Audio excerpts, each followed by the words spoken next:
Welcome, everyone, to Higher Moment Mastermind. I'm Shira Lotzar, happy to be your host, joined by my colleague Vern Schellinger. And I don't think Alfie is going to be joining us today, but we have a special guest and a special um, initiative we're going to be launching here. So for those of you who have been with us for a while, actually, we've been hosting this since, if you can believe, since the beginning of COVID. So it's been almost 6 years now. Amazing. And typically we have made this just an open Q&A, right? For those of you who joined us, you know that format. You just ask questions, myself and Vern and Alki, do our best to answer them. What we'd like to do today is a bit of a deep dive, okay? So we've invited Eve Sarah Wong, who actually joined us last week, and hopefully she'll be continuing to be with us. And Eve is actually going to do a little bit of a little presentation on networking because we have been leaning into networking recently. For those of you who've been on the call for the last few months, we've done some breakout groups, we've looked at LinkedIn, we've done different things. And Eve has some pearls of wisdom to share around this topic. There's so much to be said. She's going to take a little slice of it and share with us, some of her insights. We hope this is going to be interactive, so please lean in. So this isn't going to be our traditional Q&A. It's going to be very much focused on networking, okay? And we are recording it as always. And actually, for those of you who specifically would like to review this after the call, I'm going to share with you, which I usually forget to do, but I'm going to do it today. Share with you the link on my own website right here, where you can find all of the recordings, or almost all the recordings, for all of our Higher Moment Mastermind groups. Again, all the way back to 2020, but of course, including today's. So in particular, if you'd like to remind yourself what Eve had shared, you're welcome to avail yourself of that. And we're piloting this today, right? So we're going to see. Maybe in our calls, we do these kinds of deep dives in the future, maybe back and forth with job Q&A. We'll see. We're just kind of testing out and trying to keep it a little fresh. So with that as preamble, Eve, you are welcome to the stage here if you'd like to share your screen. I know you got a little deck to share and you have got it to roll with. So take it away. Thank you, Shira. Good morning, everybody. Let me get set up here. So last week, Shira was talking about the importance of networking and how you build out your networking map. And in talking about that, it seems to me that maybe some reminders on how do we get to that point? What are some of the steps that's my assistant. What are some of the steps that we could take when we're on networking calls? So I just wanted to go through some of that with you.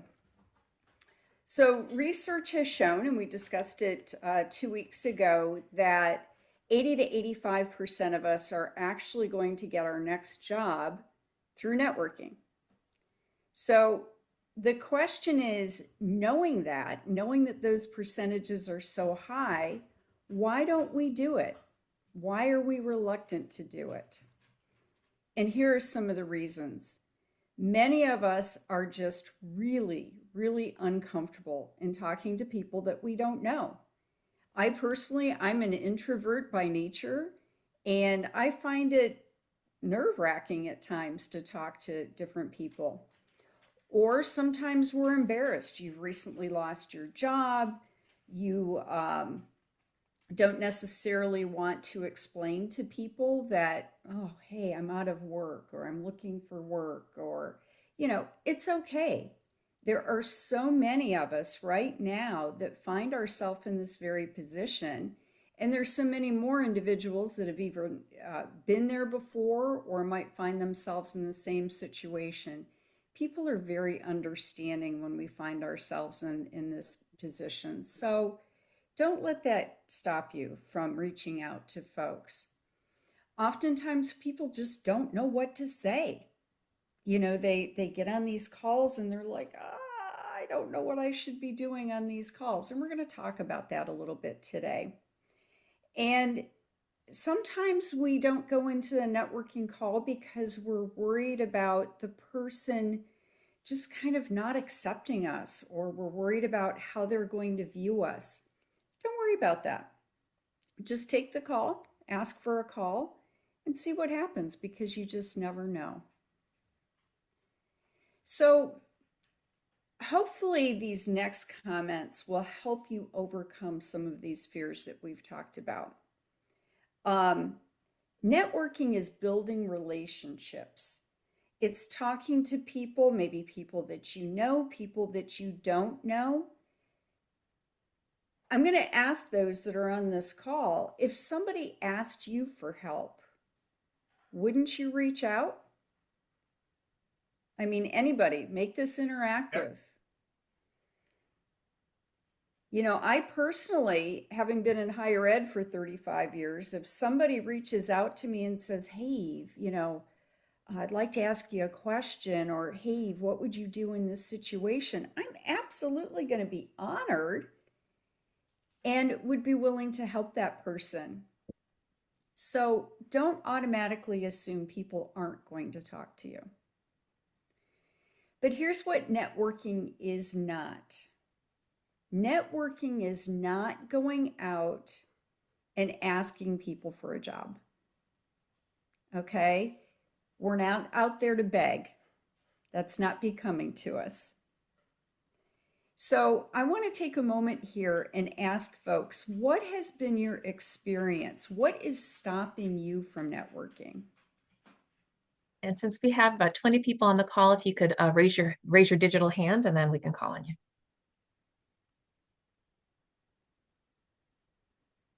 Mike. So I think it's time because I am doing networking. I've met with over 400 people last year, but it's networking into, I'm going to say, target companies that there is no alignment yet. I'll say all these people I've networked with are from networking groups and that kind of stuff. So that's almost like the purpose. So reaching out to people that aren't part of the affiliation, I'll just say that's a different paradigm, if that makes sense. If I could jump. Oh, sorry, Eve. When Mike, when you talk to individuals, though, do you find that they are very open to having a conversation with Oh you? yeah, yeah, yeah. Oh yeah. We it, they're half hours, sometimes an hour. Uh, and that's what for some reason my phone was recording me.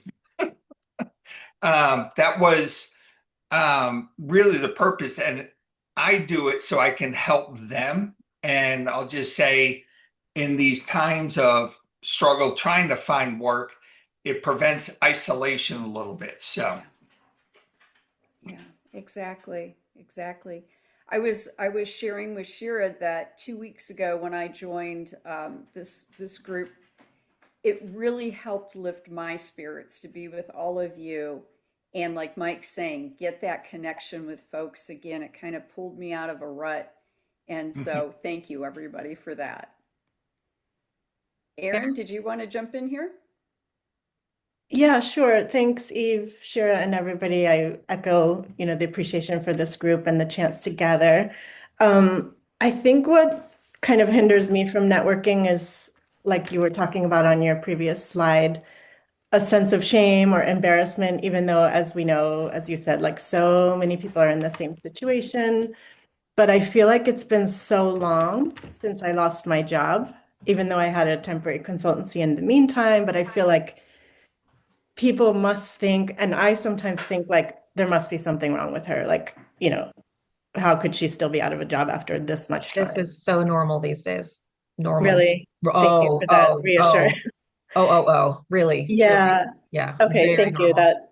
Yeah, that Long-term helps a lot. transition is more the norm than not. Yeah, people Okay. understand that. That's helpful to know, yeah. And on the bright side, I have really been pushing myself to, and I am doing a lot more networking. But sometimes if I reach out once and no response, I give up. Or sometimes two times, maybe if I'm feeling really bold, three times, and then I'm like, okay, that person doesn't want to talk to me. But I'm continuing to push myself, and yeah. So So, thanks for Aaron, we're going to talk about that a little bit, but honestly, think about when you were working full time. You have a job, you have, a home, you have a life outside of your job. I mean, think about how many times you looked at your LinkedIn and really kept up with your network while you were working. So when we don't hear back from folks, we shouldn't take it personally. We absolutely should not take it personally. People are busy, um, and if they're actively employed, they're probably not looking at their LinkedIn. I know some people that are really great at it. I personally, I'm not. So, You're okay, right. That's yeah, good. That's wise to not take it personally. Thank you for yeah. that. Don't take it personally. And quite honestly, if the person's not getting back with you, move on. Don't spend your energy um, on trying to hit up that one person. Just move on. Put your energy elsewhere and keep your forward momentum going. Um, Thank you both. when we were experiencing layoffs in our company, one of my peers, it actually took her over a year to find a position. And I thought at the time when I was laid off, oh, no way. Oh, a whole year? And yeah, it's really these long-term um, unemployments are not unusual anymore. So please don't take that to heart. Okay. All right. Anybody else? Okay, let's move on. Oh, So, oh, Holly. Holly just raised her hand. Hi, yeah, I recently started doing some more kind of active networking a few weeks ago, and I'm getting pretty discouraged because like nobody is responding. And I'm trying to, well, one person responded. I'm trying to pivot a little bit too. And so I'm kind of wondering, I mean, I've been networking throughout my whole career and it really hasn't, usually people do respond, but I'm wondering if it's because I'm trying to pivot and these are not people that I've worked with and things like that in the past. So any help sort of on sort of, I don't know if it's like a mental health boost on that or if maybe I'm doing it, I could do it better. I'm not sure.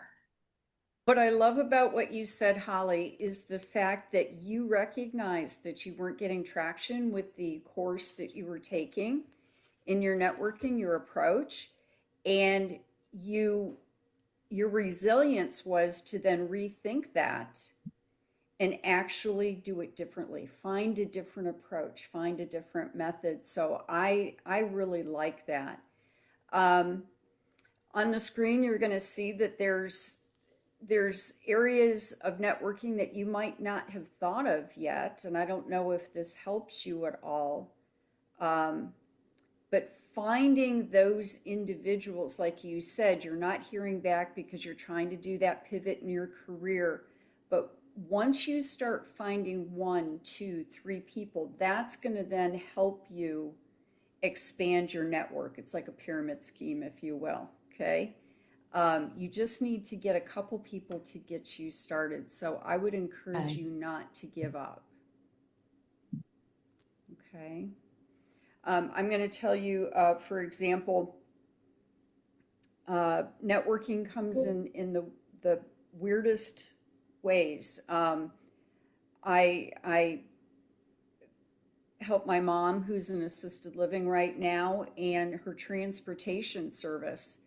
I mentioned to the guy, Like, yeah, I mentioned to the gentleman, and I've been working with him for almost a year now. A couple months ago, mentioned to him that I was seeking employment. And he's like, "Oh, really? Oh, gosh, we've got this, VIP section. Give me your resume." You never know. I went to our local, what do you call those things? City council meeting, and because I moved after my layoff, and it's a new city for me, and I went to a city council meeting, and again, you just never know. So don't be afraid to talk to people. It's the only way you're going to get out there. Anybody else want to share their experiences? Well, one thing I can say this too, and this helped me because I'm more quantitative in mindset.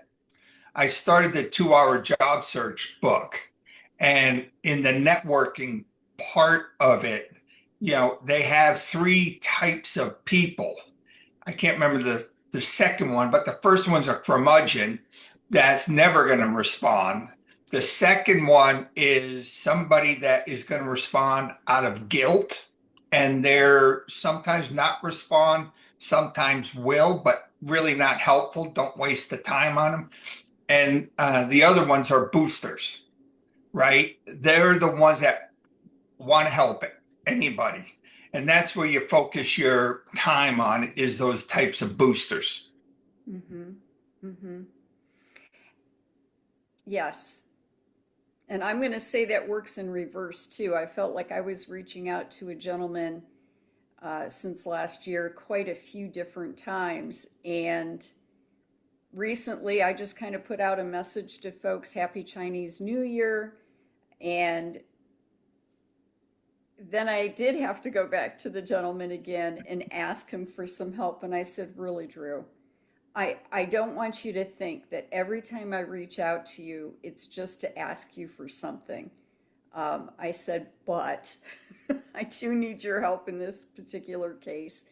And he's going to talk to a hiring manager for me because he's has direct connections there. And then I promised to buy him some coffee. So it does go the other way. When we're reaching out and hitting the same people up over and over again, we don't want them to think that we're being just users and not somebody who's giving. So Shira, help us with this screen. Now I have when I look at my connections, I look at tier 1, tier 2, tier 3, that type of thing. But you have a different way of explaining this. I think personal relationships, you do twins, Yeah, cousins. yeah, Can you tell us sure. that? Absolutely. So there's and I'm not sure if I mentioned it last week, but I'm going to share it again if I did. So I have a concept that I call the family tree of networking.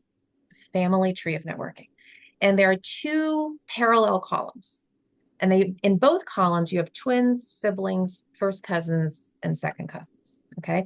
One column is relational, one column is professional. In other words, column one is the people who, either your twins or the people who you are closest to, the people who dance at your wedding and help you move, those people.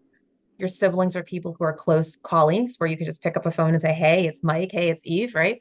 First cousins are dormant connections where maybe you have to resurrect the relationship. And then second cousins maybe are bare acquaintance. Professionally, your twins are the people who do exactly what you do. And that's important because those are the people who are going to hear about opportunities that are not right for them, but could be right for you. They're not your competitors, they're your competimates. Truly, truly, truly. In fact, I'll share one quick example, and I might have shared this recently. So I just actually wrapped up a search for, because people who don't know me, I'm both a career coach and I'm a recruiter, and I do other things too, but those are two main lanes of mine. And on my recruiter hat, I just finished up a vice president of finance search for a trade association. And when as the recruiter, and you have to understand, you've got to always walk a mile in the employer's shoes. This is how employers and recruiters are looking for you and how you can look for other people. I reached out to a bunch of VPs of finance on LinkedIn who were in the association world and did my outreach. It was a hidden job search, meaning I didn't use LinkedIn, I didn't use the job boards. I just went out there privately, which is how most people do it. Remember, most jobs are hidden from the market. They are not on the job boards. And so I reached out and looked at VPs of finance. I talked to a bunch of people. There's one guy named Jeff wrote me back and said something to the effect of, hey, the job's not right for me, but I'd like to refer my friend Chris. He refers Chris. Now understand, because I was not putting this on the job board, I didn't have 500 resumes to look at. I had the extra time to look at the onesie twosie people who were referred to me. Listen to what I'm saying. Guys, I don't want you to blow by what I'm saying. This is incredibly important that you hear how this works on the other side. So I was able to kind of focus in and look at the onesie twosies. And I looked at Chris's resume. And yes, he was at that VP finance level, but he did not come from the exact sector. It was nonprofit, but he was an association. But because I had the time, I was able to sit and look. I said, sure, I'll talk to him. Now, had he been one of 500 people, he may not have gotten my attention. He was referred. I said, great, let me see. got on a Zoom call with this guy, and immediately I'm like, oh my gosh, he's amazing. He instantly became my top candidate and he got the job. He's starting on March 16th. And I say that because from a professional family member, he was twins professionally with Jeff. Jeff heard about this hidden opportunity from me, random outreach on LinkedIn, and he was able to refer the job. Your sibling professionally is someone who is adjacent to what you do, very close, who's within earshot probably of that kind of role. So maybe in his case, maybe a chief operating officer or something like that might have been also could have heard about this. And then first cousins and second cousins, right? Familiar and someone who understands it. So you've got these two columns. So I think about was it Aaron or Holly? Holly, you said that you're doing a pivot, right? So think about two things. Besides your family tree, your lane and your community. Your lane is what you do, your community is who you do it for. Your lane's your profession, community is the sector. Most employers are much more open to a career pivoter. It's hard anyway for them to consider, but if they're going to consider, they're going to consider one or the other. Don't try to shift both your profession and your sector, one or the other. So, Holly, if you're shifting whichever one, so for example, if you're shifting your lane, your profession, but you're staying within your industry community, network with people in that industry community who can refer you to another lane. Or likewise, you're shifting your community, talk to people in that lane, your old lane, and see if they know people in that community. But first and foremost, go relational. Because you're going to find, right? Holly even said, you indicated, well, look, I'm going outside my lane or community. I don't have relationships there, and they're not necessarily responding back. That's kind of normal, right? Because people do business with people they know, like, and trust. So if you have a relationship, they're much more likely to help you. Even if they're outside your lane and community, you can point them in the right direction and say, hey, buddy of mine, sibling relationally, somebody who I'm buddies with, who do you know in this Hey, how are lane you? or in this community, Oh, right? fine. Let me turn this meeting Oh, down. hold on one second. One second. Okay. I think he's on mute now. Is he on mute now? Okay, great. um, so I say this because it's very, very important when you think relationally, think about the people who want to help you, who are your champions. Always go there first. And then you can ask them about who they know professionally. When you go the other side and just go with the professional twins and siblings, you sure do that. But remember, it's less likely that they're going to reach back out because they don't know you.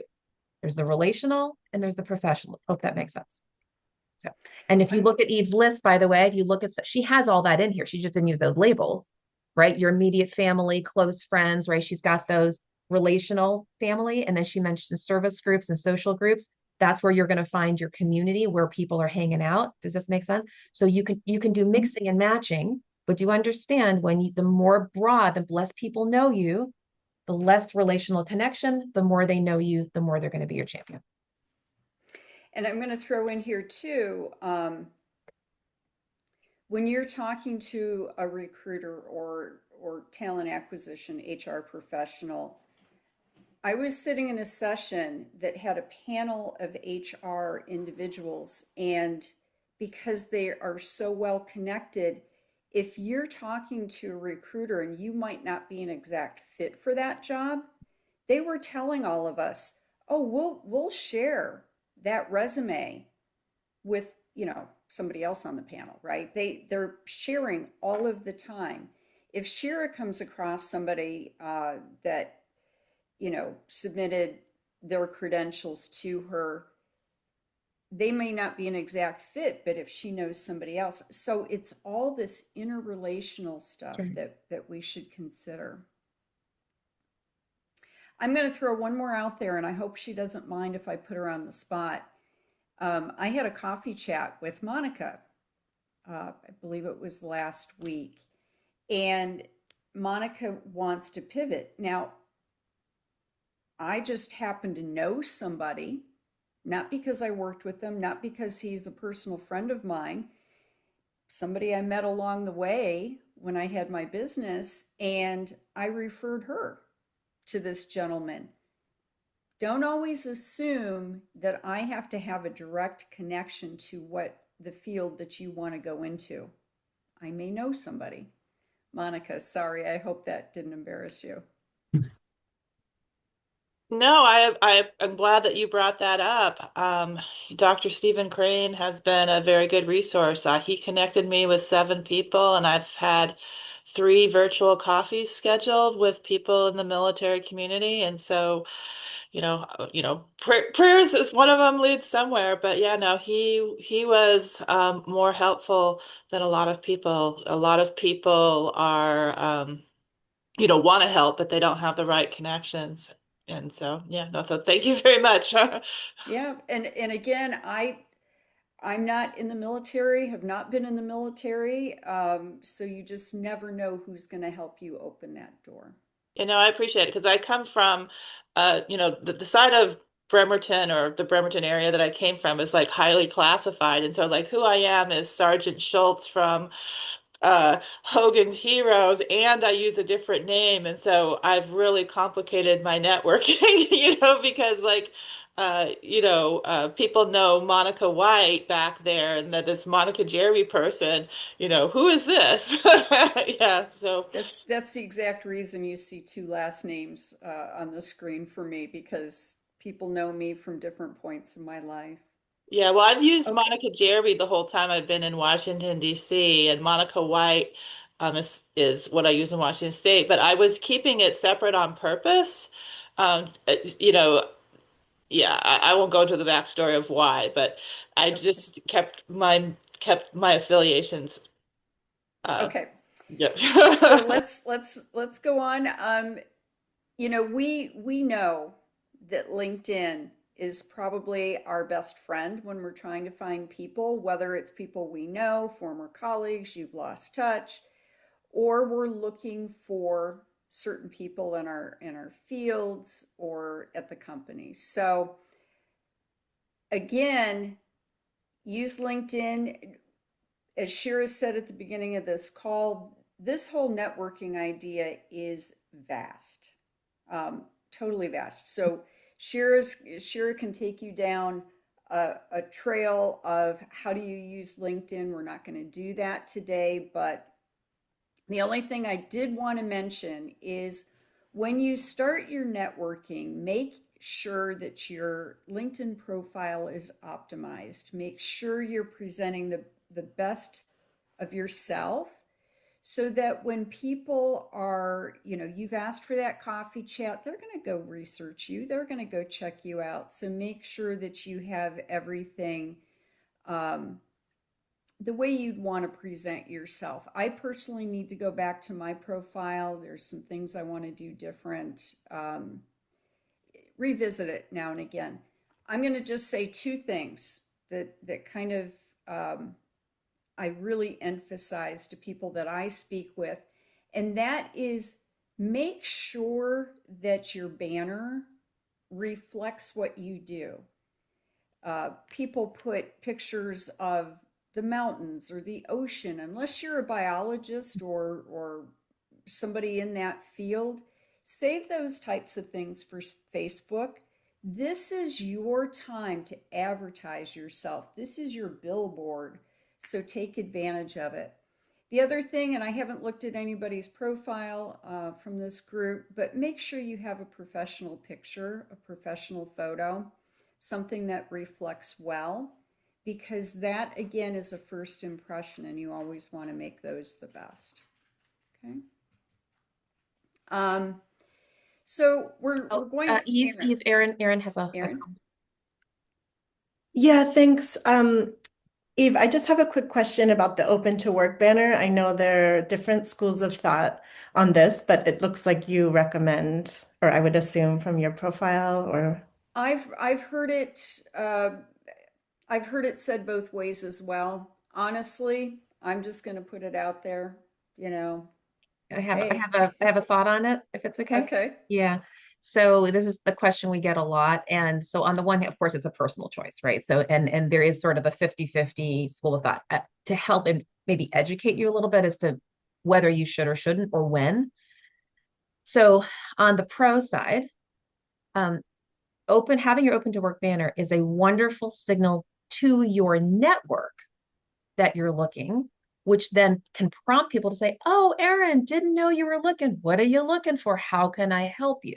So there are absolutely people who have found great benefit in having it as an alert to their network too. The flip side of it is, as we know, some people psychologically think it makes you look desperate. It's just a it's not that it does. It's just some people have that feeling, including some recruiters, because recruiters are people too. So do know this, and this is, I know this sounds ironic to even say it this way. Some people will say, oh, well, I'm going to take my open to network banner off in general, but I'm going to keep it on for recruiters. It's actually the flip. It's the flip. If you're going to have it on for your network. Not only do are recruiters sometimes a little, squeamish about it, but actually here's the reality. Recruiters don't need to see that you have an open to work banner for them to reach out to you. Actually, quite the opposite. A lot of employers will look at people, recruiters will look at people regardless of whether they have the banner, including people who are gainfully employed, because we never know if we're going to catch someone on the right day. We never need to know that you're open to work. We just want to know, hey, are you interested in this job? Is this the right time for you to consider it? So what I recommend generally, again, personal choice, is maybe at the beginning of your search, first month, whatever, keep it on, let the world know, hey, and let the people share come to you and say, hey, how can I help you? And then at some point, maybe you want to taper it off, pull back on it now that your network knows, and then just keep it off so that because again, recruiters don't need it and it avoids the whole desperation look. So that's just a way to go. Hope that's helpful to you. Yeah, very helpful. Thanks a lot. Mm-hmm. So now that you're making all these connections, if you're like Mike and you're reaching out to hundreds of people, how do you keep track of them? What I do, if any of you have had coffee chats with me, you're going to know that you're on my tracking system. It helps keep me organized. I'm getting a little older. I can't remember things like I used to. But honestly, it's just a great way, just like when we were working, great way to keep us organized so that we're not forgetting things. It could be that I have a follow-up call. We've discussed, for example, Vernon and I have said, yeah, let's touch base in 3 months. I'm going to have it on that tracking system to remind me that we're going to talk again in 3 months. Or if, Erin has asked me to give her my resume, I'm going to put it on there. Hey, I gave my resume to Erin. I might follow up later. It's just a good way to keep things flowing for you. This is just you can do it any way you want. Okay, this is just an example of how you might want to organize yourself, keeping track of all of the things. I can tell you my personal tracking sheet is a little bit different, but not too dissimilar. Now, in order to populate your tracking system, I think we talked about this a couple weeks ago as well, how to get started. How to divide your tier 1, tier 2, or your twins, your first cousins, second cousins, whatever way you want to refer to these. These are just a couple YouTube videos out there. I'm going to tell you this first one. This guy has some kind of advertising at the end, but I felt like the beginning part of it was pretty solid. I thought he explained things well. If you're into using QR codes, this is another individual that explains things. Or just go search YouTube yourself and find the one that's going to work for you. You're going to download these contacts. It's going to get your spreadsheet started. You can divide them, move them around, and divide them into your tiers, however you want to do that. But it helps you visualize and see who you might want to start reaching out to. Start reaching out to your friends first. Okay, so connection etiquette. Anytime you reach out to somebody, make sure you indicate how you might know them, or hopefully you're getting a virtual introduction from somebody else, which makes it a lot nicer, a lot smoother. Um, but say, hey, I spoke to Shira the other day in her session, and I'd like to, have a coffee chat with you. Now, people are busy. I think it was Mike said he could be on a coffee chat for 30 to 60 minutes. When you reach out to individuals, only ask them for about 20 minutes. They're more likely to take your call and to meet with you, because if they think 30 minutes in their busy day, that sounds like a lot when you've got a packed schedule. But 20 minutes sounds a little bit more doable. Now, if the person actually extends you beyond the 20 minutes, absolutely stay on the call. If you're having a good conversation, don't say, I'm sorry, let's cut this off. Keep going with it, but at least you've gotten that initial call. Be prepared with what you want to say to the individual. Excuse me. Do some research on the individual. What questions do you want to ask them? What type of back and forth do you want the conversation to have? So be prepared. Don't necessarily do it on the fly.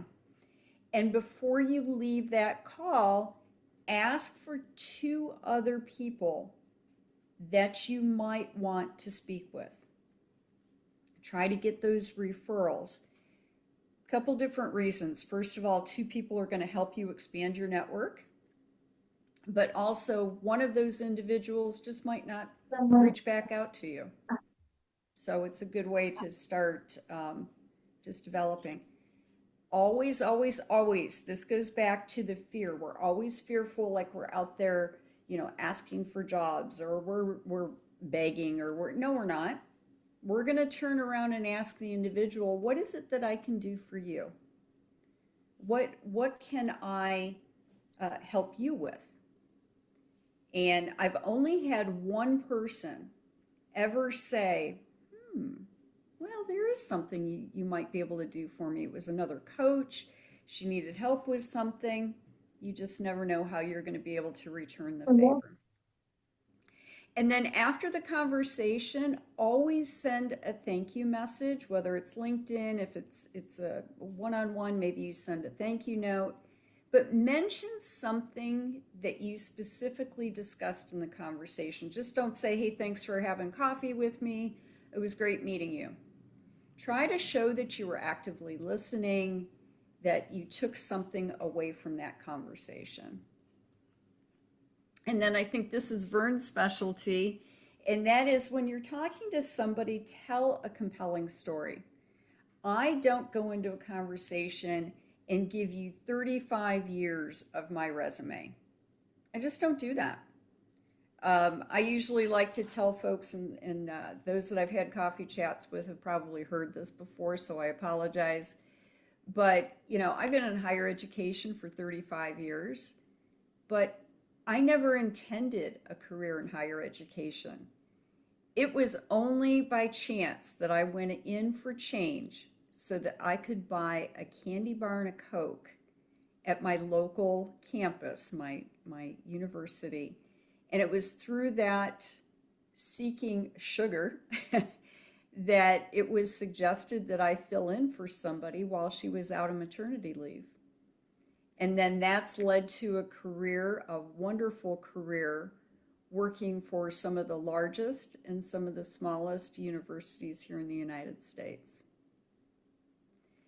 By telling your story, by telling something like that, people are going to remember you more than if you're going to sit there and rattle off everything you've done. Eve, would it be okay if Vern shared his teaching and giving concept? Yes. Great. Vern? Sure. Thanks, Shira. So Eve has talked about, helping others.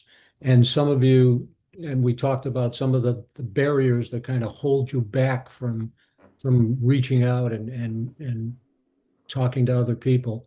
At Contacts Count, we've got a real simple way to think about networking and conversations. And you should approach every conversation as an opportunity to teach the other person something about who you are. but also learn something about them so you can give back to them.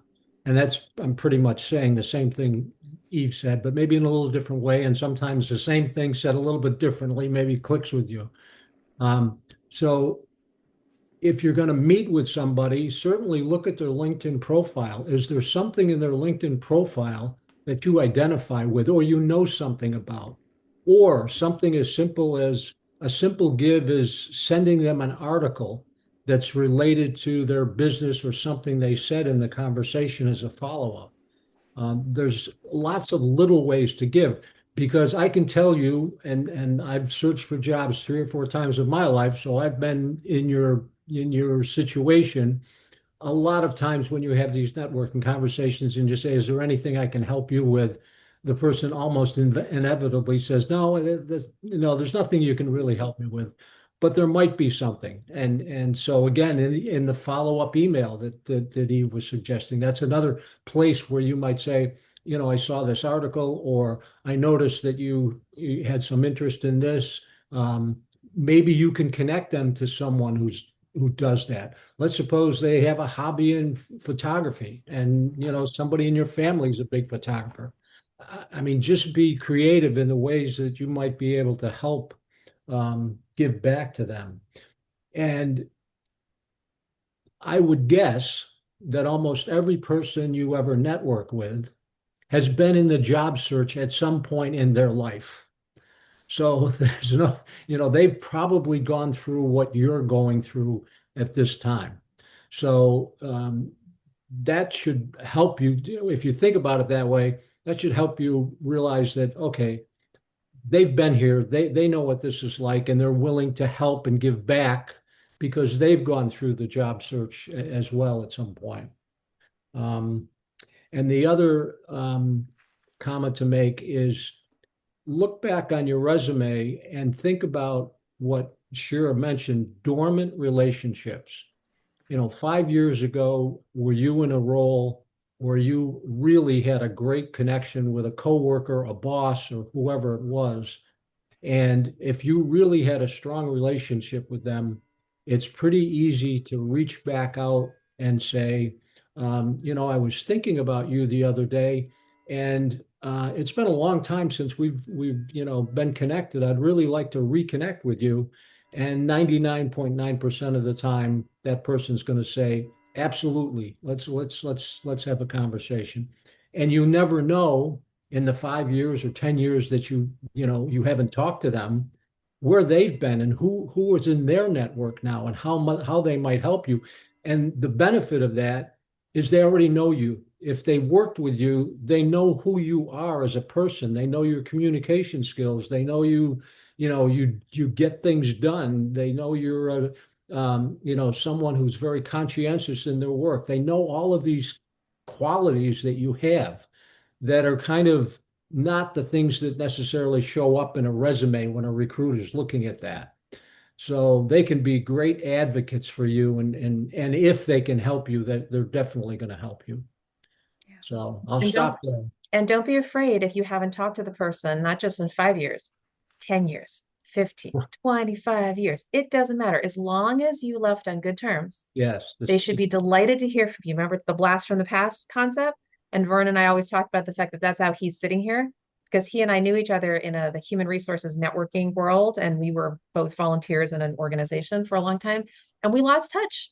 He moved to Naples, and we just lost touch. 10 years, 15, I don't know, long time. What years? it At was least a decade. probably almost 20 It was years. a long time, right? We had not seen each other. And then sure enough, somebody on this call had been coaching with him and said, hey, Vern, I'm part of this job search call. Hey, and Vern just called me out of the blue. I'm like, Vern, like, right. And then he said, hey, he wants to volunteer and he's been here ever since. So you just never know. It just don't ever feel shy, like, oh, I haven't talked to the person in so long. If they remember you well, it'll be like it's 2 minutes. Yeah, Oh, another thing to think about is there's a book that Alan Gregerman, who's a worldwide known brand consultant, he actually is in the Washington, D.C. area. He wrote a book 10 years ago called The Necessity of Strangers.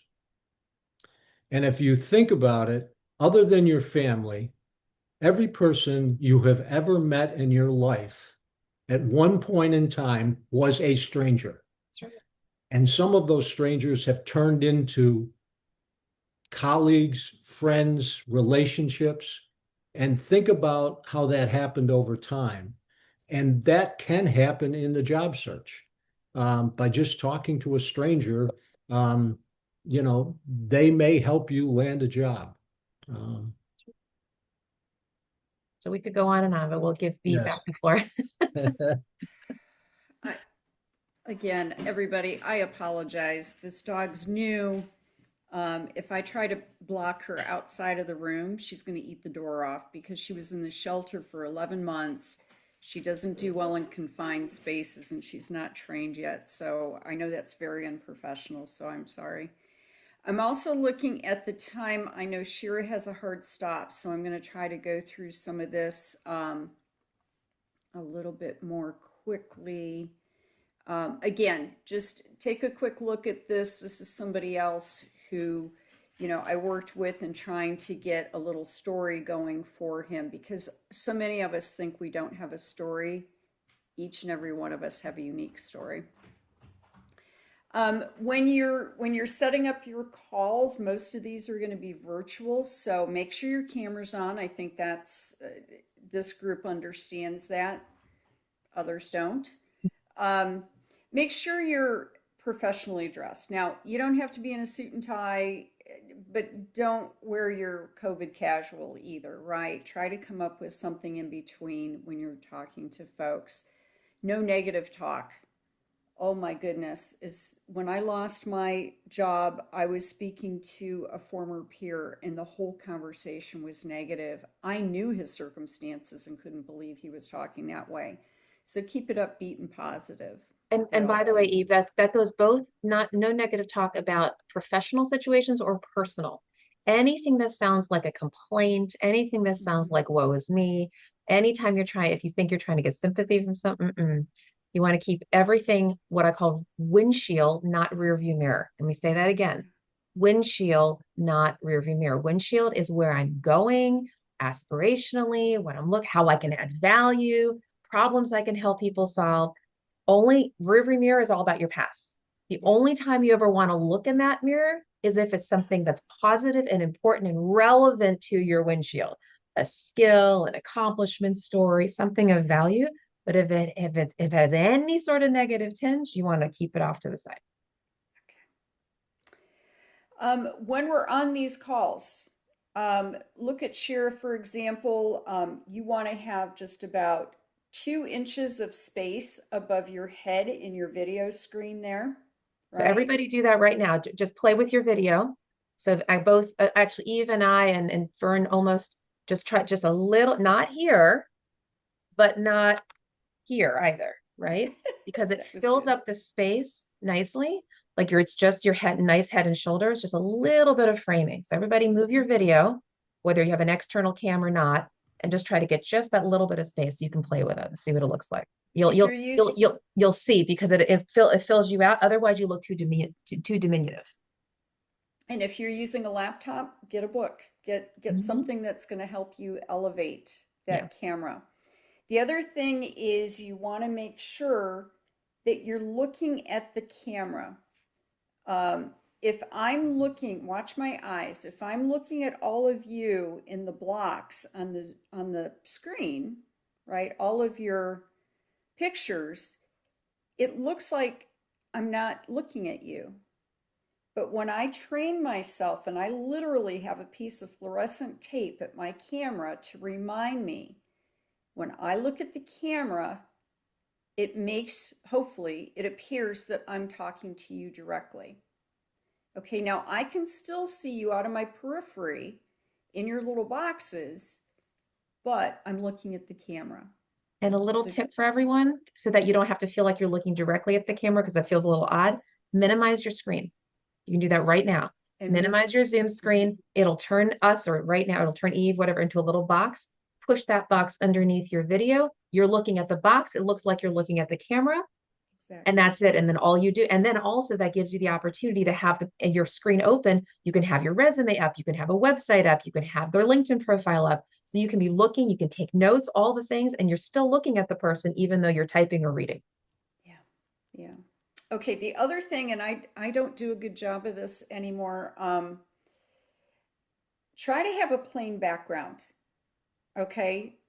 If nothing else, you're going to see I have things up on my bookcase here. Hopefully, none of them appear like they're growing out of my head. Plants are a big one. You know, when you're sitting in front of a plant, it looks like something's growing out of your head. Try to keep your background as plain as you can. I think we've talked about all of that. Okay, adequate lighting. Now, I'm going to tell you my lighting, I still haven't figured it out in this new place yet, but you want to have the lighting on your face, okay, so that it appears you're not sitting in the shadows.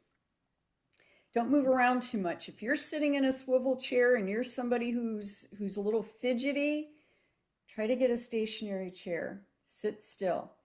I've also had folks though that sit there like this and they look like statues when they're talking. Try to be relaxed. It's just a conversation. You're just sharing with somebody else. I don't think I should have to say this, but believe it or not, I've been on a networking call where somebody was drinking alcohol. Every call that guy came to was with a beer. So try to be careful what you're drinking. This is a great example of the do's and the don'ts, right? You've got somebody who probably has his laptop sitting on his coffee table. He's bent over, camera angle's not quite right. He's in a t-shirt, but your guy on the left, though, he's sitting up straight. He's looking directly at the camera, dressed nicely, and more importantly, he's smiling. Right? Always try to come into the calls, as Shira said, you don't want to be negative in your personal or professional. Smile, enjoy. A smile conveys a lot, believe it or not. When you go into these conversations, this is probably helping you get rid of some of your nerves. How are you going to talk to this person? Again, depending on what type of connection they are with you, will personalize how you're going to approach that conversation. If it's somebody you don't know, even somebody you do know, go on LinkedIn, research them, or other places, depending on who that individual is, and try to learn something about them. Something you might have in common, something you'd like to say, oh, you're from XYZ. Oh, you graduated from the University of Toledo. How exciting is that? I also graduated. Try to find something, that commonality that you can have with that person to help break the ice for yourself. Again, talk about, what you're looking for in your next opportunity. You can have these slides. You can take a look at all of this, but I'm going to go ahead and finish up. Always remember to be asked for a referral or virtual introduction for 2 other people. And always remember to ask how you can support them as well. Okay? After that conversation, don't forget your thank you note. That goes a long way into keeping that relationship going for yourself. Complete any follow-ups. You're going to send a resume, you're going to send your marketing sheet, whatever it might be, and don't forget to log your conversations. Put notes on what you talked about so that you can remember, whether it be days, weeks, months, or years. If you have a marketing sheet, again, this is something that I created. You can see this in the slide deck. One thing I'll put out there, I learned from my mistakes. I went to my first in-person networking event, and I had these glossy cards. I had my competencies on the back, and somebody went to write something on the back, and she says, I can't write on this. So if you're going to do that, if you're going to have personalized cards, I recommend them. Make sure you keep the card plain. I personally use a little bit thicker card because I think it conveys something when somebody's holding them in their hands. but keep the back plain and keep it so that they can remind themselves a little something about you when you're in an event. And one last thought. I know this seems like a long and hard journey, but you just never know when that next chapter is going to open for yourself. So please don't give up.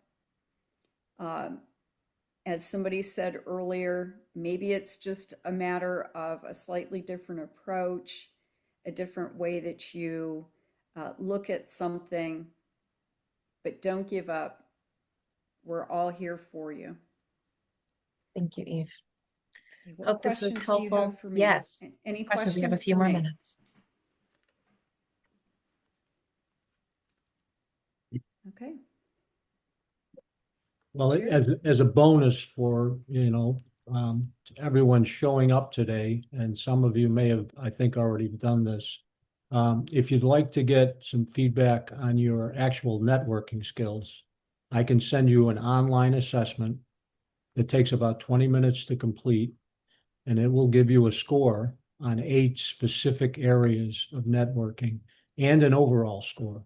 So my email is at the very beginning of the chat, and you can pick that up there and just email me, and I'm happy to send you a link and take the assessment, and then can give you some tips or feedbacks, and depending on where your scores are.